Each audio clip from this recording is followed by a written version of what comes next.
اعوذ باللہ من الشیطان الرجیم بسم اللہ الرحمن الرحیم رب انی لما انزلت الی من خیر فقیر صدق اللہ العظیم۔ یہ ان دعاؤں میں سے ایک دعا ہے جو حضرت موسیٰ علیہ السلام نے اللہ سے کی۔ جب حضرت موسیٰ علیہ السلام مصر سے نکلے مدین کے سفر کی طرف، اور یہ ایک مشکل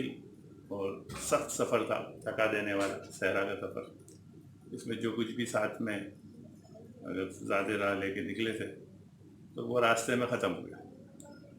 اور کافی فاصلہ جو ہے بھوکے پیاسے انہوں نے طے کیا، اور ایک وقت آ گیا کہ بھوک پیاس سے نیم بےہوشی جیسی کیفیت میں پہنچ گئے، اور وہی وہ وقت تھا کہ جب ان کو کچھ آوازیں آئیں جس سے اندازہ ہوا کہ قریب ہی کچھ لوگ، کچھ جانور موجود ہیں۔ تھوڑا اور آگے گئے تو ایک جگہ پانی کا ذخیرہ یا چشمہ یا تالاب، جو بھی ایک وہ پانی کا نظر آیا، وہاں پہ لوگ اپنے جانوروں کو پانی پلا رہے تھے۔ تو وہاں دیکھا انہوں نے دو خواتین کو یا دو لڑکیوں کو جو اپنے جانوروں کو روکے کھڑی تھیں۔ انہوں نے ان سے پوچھا کیا معاملہ ہے بھائی، تم لوگ کیوں یہاں کھڑی ہو؟ انہوں نے اپنی مشکل بتائی کہ ان لوگوں کے ہوتے ہوئے ہم اپنے جانوروں کو پانی نہیں پلا سکتے، اور ہمارے والد صاحب بوڑھے ہیں، اور ہمیں یہ کام جو ہے یہ کرنا ہے جس میں ہمیں یہ مشکل ہے، یہ لوگوں کے ہوتے ہوئے ہمیں۔ لوگ بھی تھوڑے تھے، وہ بدماش ٹائپ کے تھے۔ حضرت موسیٰ علیہ السلام نے ان کی مدد کی، ان لوگوں کو جو ہے ان سے سختی سے پیش آئے، اور ان کے جو ہے جانوروں کو پانی وغیرہ پلوایا، سب کچھ کیا، اور خود وہاں پر پانی پی کے، اور ایک چھوٹے درخت کے لیں جو بھی جھاڑی، اس کے سائے میں لیٹ گئے، اور حالانکہ خود بھوک پیاس سے برا حال تھا، پانی تو پی لیا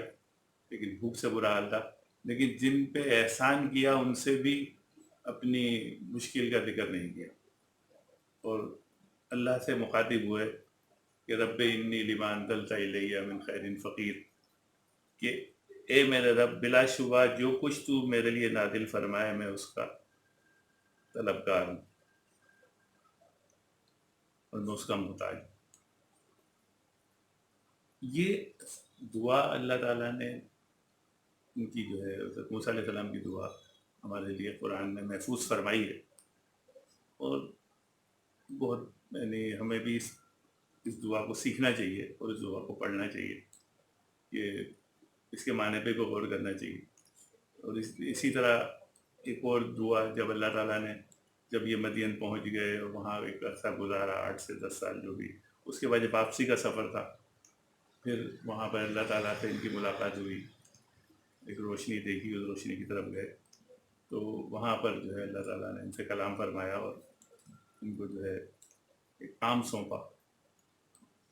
کہ فرعون کے پاس جاؤ اور اس کو جو ہے تبلیغ کرو، اور وہاں سے بنی اسرائیل کو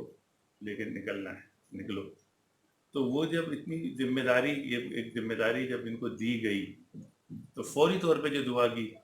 رب اشرح لی صدری ویسر لی امری واحلل عقدۃ من لسانی یفقہوا قولی، یہ میرے رب میرا سینہ کھول دے، اور